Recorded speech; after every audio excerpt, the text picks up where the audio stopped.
Hi, I'm Mordechai Torchiner with Beit Midrash Zichron Dov, and welcome to another video in our Daily Dose series of videos about Succot. To sign up to receive these videos in your email, please look at the link in the description below.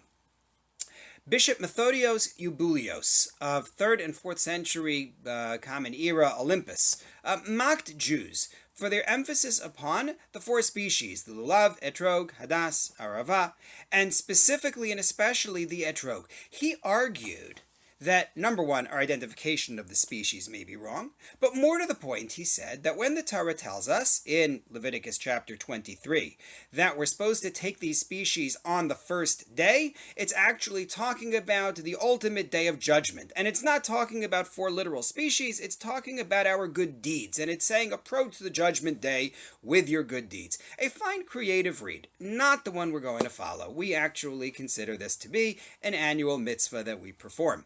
But he's right that we have taken this mitzvah seriously all along.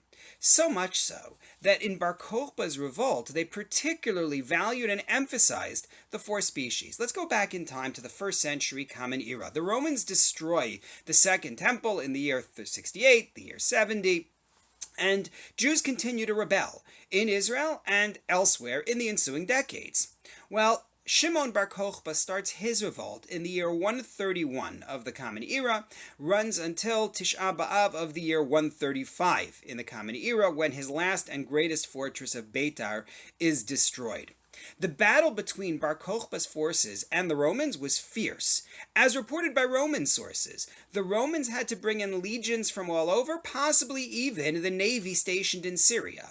When they finally broke through, the Romans killed 580,000 people, destroyed 985 villages, demolished 50 fortresses, and Emperor Hadrian, in informing the Roman Senate of the victory, did not begin with the traditional line, "I and my army are well." Well, in all of this, Bar Kochba and his forces valued the Arba Minim, these four species, and we see it in two ways. First of all, the coins of the Bar Kochba revolt bore images of the Arba Minim, of these species, and the Etrog specifically. Professor Rivka Ben Sasson has noted that there were coins like this before Bar Kochba's time, going back to the period immediately following the destruction of the Second Temple. However, we find it in his coins in the year 132, and we find it again in the year 135. The Beit HaMikdash, the temple on one side, on the other side the inscription Lecherut Yerushalayim, to the freedom of Jerusalem, and you find the Etrog on one side, the three other species on the other, different presentations of it. Interestingly, historian David Hendon notes that the design matches a particular view among the sages of the time about the mitzvah, meaning, when I take my lulav and etrog, I take 3 hadassim and I take 2 aravot. However, those coins had 1 hadas and 1 arava. Why?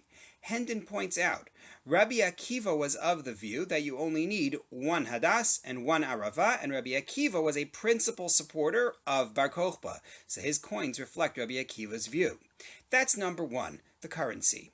But number two, after the discovery of the Dead Sea Scrolls in Qumran, Bedouins went looking in Midbar Yehuda for more caverns that would have scrolls. And that led to the discovery of multiple caches of letters from Bar Kochba. 2 of those letters relate to these 4 species, to the Arba Minim. One letter from Bar Kochba personally is written in Aramaic, seeking the 4 species for Sukkot, and he writes to Yehuda Bar Menashe of Kiryat Arabia with instructions. I've sent 2 donkeys. Here's where you go for the Hadassim and the Aravos. Whole thing. Second letter is written by someone named Sumayos in Greek. He may have been an ally of the Jewish rebels. He apologizes for writing in Greek, but he says, I don't know Hebrew. But he writes a letter on behalf of Bar Kochba, again, seeking to arrange for the Arba Minim, for the 4 species. Interestingly, the first letter that I mentioned to you was actually from the year 134 Common Era, it is believed. In other words, in the last months of the revolt, when things are getting really tense, when Bar Kochba's forces have been driven from fortress to fortress, and now they're condensed in Beitar. So here's the big question. Why? Why were these 4 species such a central theme for Bar Kochba? On the currency, he's writing letters to get them. We don't find letters about getting matzah. I mean, you could argue that maybe they just make their own matzah. Okay, fine. Nonetheless, what was this about? So you could just say, well, Bar Kochba's group included many Jews who were observant, and we know that to be true. We know from the letters they talk about observance of Shabbat, they talk about tithing, they restored Brit Milah, as the Talmud records. So you could just say this was, a religious population and a religiously observant population, and therefore they want to get these four species. Could be. Second approach: the four species were a symbol of Israel at the time.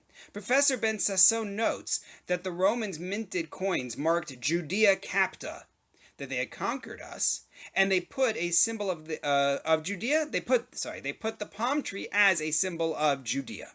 So maybe it just symbolized us. Third possibility: the four species are a sign of victory. There's a medrash on Tehillim, another medrash in Vayikra Rabbah, which present the Arba Minim, these four species, and specifically the parade carrying them for the Hoshanos, as a victory parade. After the judgment of Yom Kippur, we are celebrating, God willing, emerging victorious by having a parade, and here we have these branches. Of course, we know the Greeks paraded with branches as a sign of victory as well, so maybe it was a morale booster. Fourth and last possibility: Bar Kochba was positioned as the son of the star, as Mashiach. Maybe it's the messianic element of these four species. As Professor Ben Sasson notes, the first temple, the first Beit HaMikdash, was dedicated in the month of Tishrei, juxtaposed with Sukkot.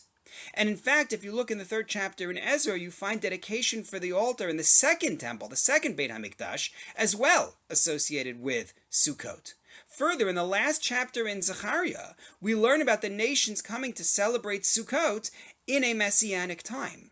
So, it's possible that these species were particularly important to Bar Kochba and his group representing Mashiach. Well, what's the point for us? It's about how we see ourselves when we hold the Lulav and Etrog.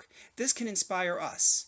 When we hold these four species, we could think of the claim of the bishop about how the Jews place such strong emphasis on the four species. And we could think about what this mitzvah meant for the Jews in Beitar, its significance for the last holdouts against Rome. It was a mitzvah for which they would sacrifice so much. It was a symbol of Israel against Rome. It was a symbol of victory, a morale booster, and an emblem of the time of Mashiach. So may it be for us today.